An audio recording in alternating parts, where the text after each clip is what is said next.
Alright, today's the big day, plasterboard. I've got a secret weapon to make this job a little bit easier. Here she is, the secret weapon.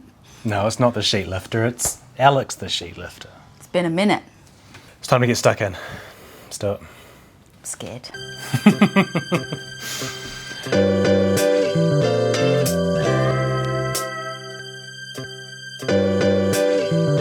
75 sheets of plasterboard arrived this morning, so they've all been hauled into the house.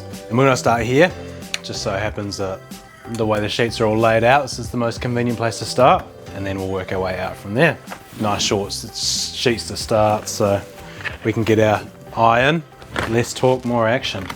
The overall width of this room is 3/680. I'll start off by taking off a 100mm off this first sheet.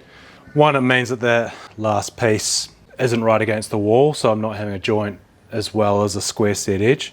Also, it means that I don't have a recessed edge in the corner when I'm trying to square set, which makes it a little more difficult.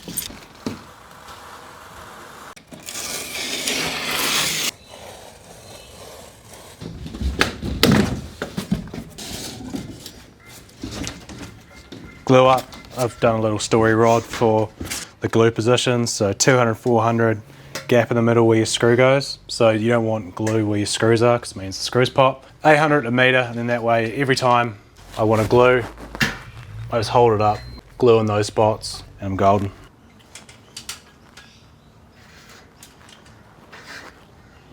It's not much, eh? No, you don't need a heap of glue. Is it just enough to hold it so that you can screw it in? Nah, the glue does most of the work, but you just don't need heaps of it. Yeah. The screws are actually what holds it in until the glue goes off.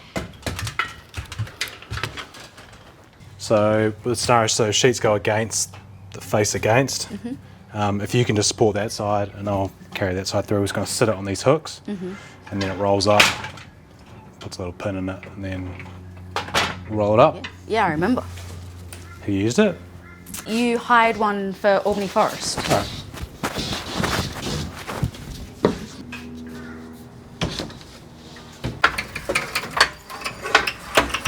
So I'll get you to carry on winding if you can, please. Okay, hold on there. I must have gone to one of the grooves on the cladding, but it's okay. I'll just get a board and knock it up.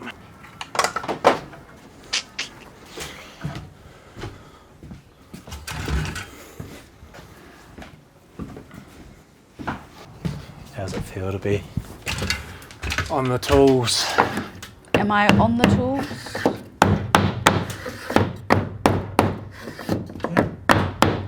Slowly or? Yeah, like ease on the trigger. And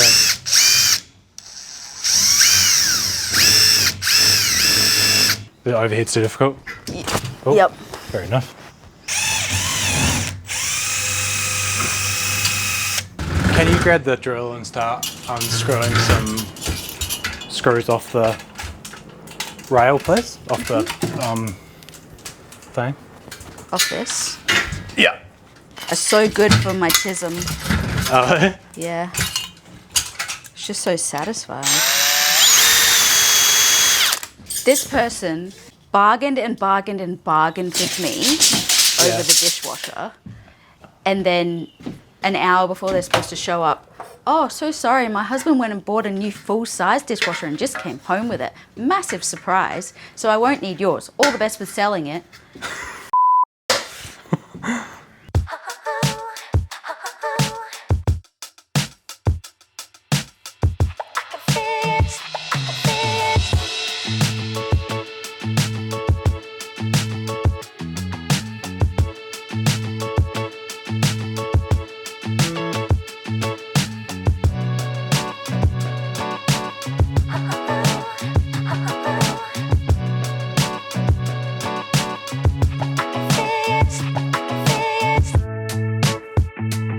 So the next thing to tackle is the sheet around the flue.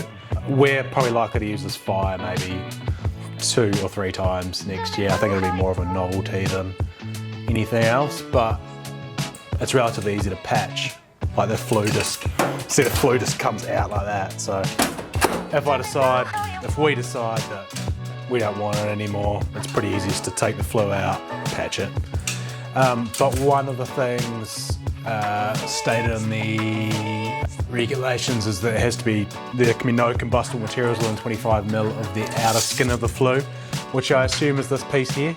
Sealing rings that meet the where they sort of cover up the gap. They're pretty wide, so I think I've got a reasonable amount of tolerance here. But what I'll do is, to be safe, is I'll go off this one, and then it's 1200. 1200 is pretty much, fortunately, dumb luck, lands bang on halfway, so I can do half the circle on the side of the sheet, half the circle on the other side of the sheet, which is nice. Makes for an easy job. And I've plumbed that up already, and also eyeing it through with the cladding. It looks, the shiplap cladding, it looks good. So outer skin of there, so it's, let's say 1090 just to be safe. Minus 25, so 1065 to the start of the ring. And then that means it's a 135 mil radius circle around that.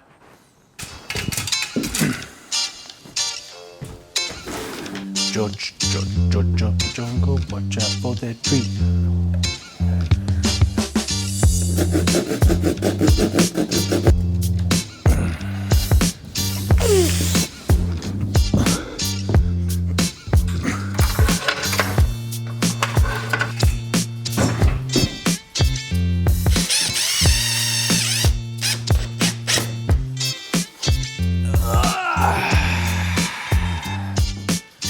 Not bad going.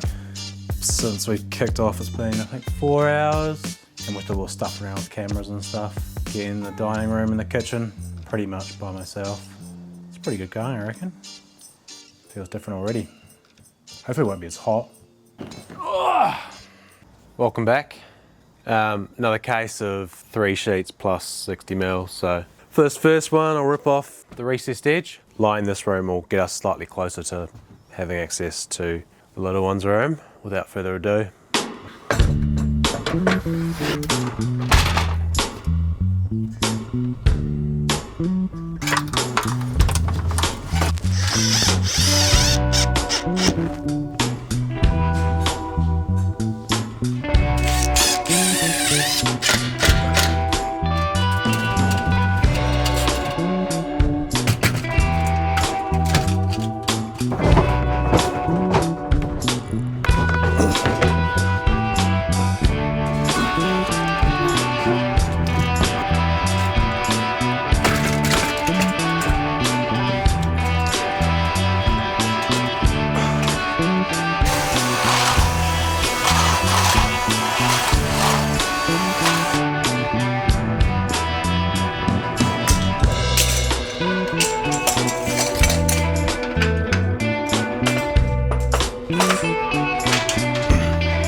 That was a lovely up, wasn't it?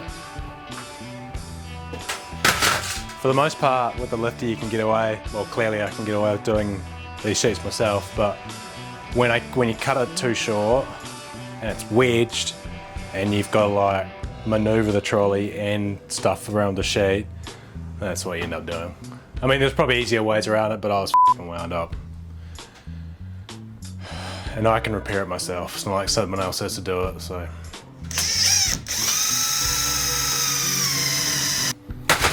All right, let's do that again. I'll make sure all the nails are out and I'll measure each side of the sheet.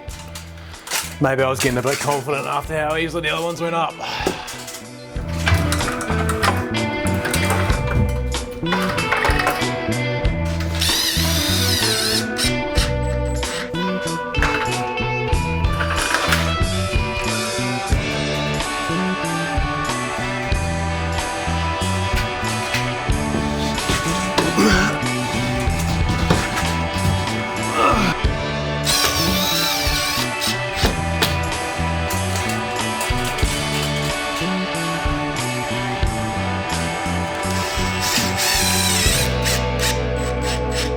Having a shocker filming wise today.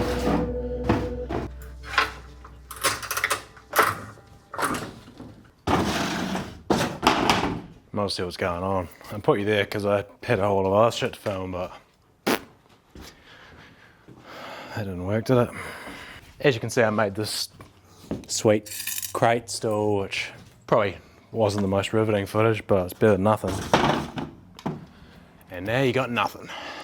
Cause this is my United States or whatever. And I didn't mark the ones on the walls again. F me. Oh God. Having a fucking shitter, eh?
All right, job one is moving all these sheets over there. It's one of those jobs that you try to minimize, but it's unavoidable. And right now, I've just got to get stuck in.